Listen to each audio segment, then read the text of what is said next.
Hello everyone. இன்னைக்கு ஒரு ரொம்ப சந்தோஷம். இப்பொழுது நான் கைவிட்டேன்னா அந்த நுணுக்கமான இறக்கங்களா நம்ம ப்ரே பண்ணும்போது, இல்ல நம்ம ஒரு டெஸ்பரேட்டான சிச்சுவேஷன் நம்ம இருக்கும்போது, sometimes we feel that God has forsaken us. Does really God forsake us? Yes, the நேரில் நம்ம கைவிடுவோம். எதுக்கு தெரியுமா? இந்த சூழ்நிலையில எப்படி மேனேஜ் பண்ணுவான். அது மாத்திரம் இல்ல, எந்த அளவுக்கு என்ன ஸ்பேஸ் இருக்கு.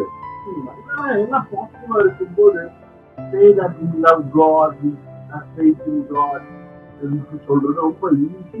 ஆனா ஒரு கஷ்டமான சூழ்நிலையில, ஒரு நெருக்கடியா இருக்கிற ஒரு சூழ்நிலையில, அதாவது எனக்கு ரொம்ப இது தேவையில்ல, அது உடல் சுகமா இருக்கு, இல்ல ஒரு காரியத்தை எதிர்பார்க்கிற அந்த காரியம் வாட்டவர் இருக்கும். ஆனா அந்த காரியம் நமக்கு நடக்காத போது, நம்மள சேராத போது, சூழ்நிலைகள் மாறாத போது, ஒரு சுகம் கிடைக்காத போது, ஜெபிக்கும் போது சூழ்நிலை மாறாமல் இருக்கும் போது, sometimes we feel that God has forsaken us. கடவுள் கைவிடுவாரா? எஸ். சில நேரங்கள்ல நாம் எப்படிப்பட்டவர்கள் என்று நம்மளை அறிந்து கொள்வதற்காக அந்த உத்தரமாக உண்மை போடுது, கொஞ்ச நேரம் உண்மை போடுது, அவனை கைவிட்டேன், ஆனாலும் உருக்கமான இறக்கங்களால் உன்னை சேர்த்துக் கொள்வேன். நான் ஒண்ணு சொல்றேன், அவனை சேர்த்துக் கொள்வேன். உருக்கமான இறக்குறது, ஜஸ்ட் இறங்குறது இல்லை. அதாவது இறங்குறது வேற, உறுதி இறங்குறது வேற.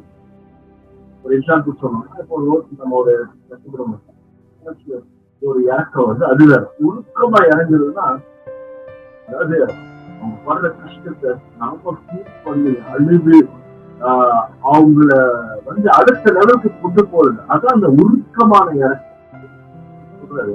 அந்த உருக்கமான இறக்கங்களாலே உன்னை சேர்த்துக் கொள்வேன். இன்னைக்கு அறிவிக்க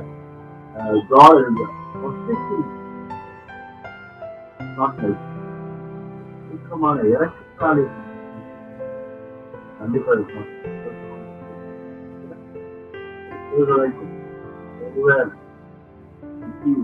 Have thoughts like that.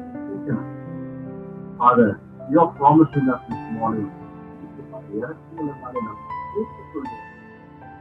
பார்த்துக்கொண்டு ஒவ்வொருத்தரும் சேர்த்துக் கொள்ள முடியும்.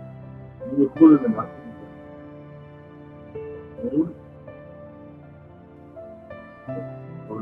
பாருங்க. See you in the next video.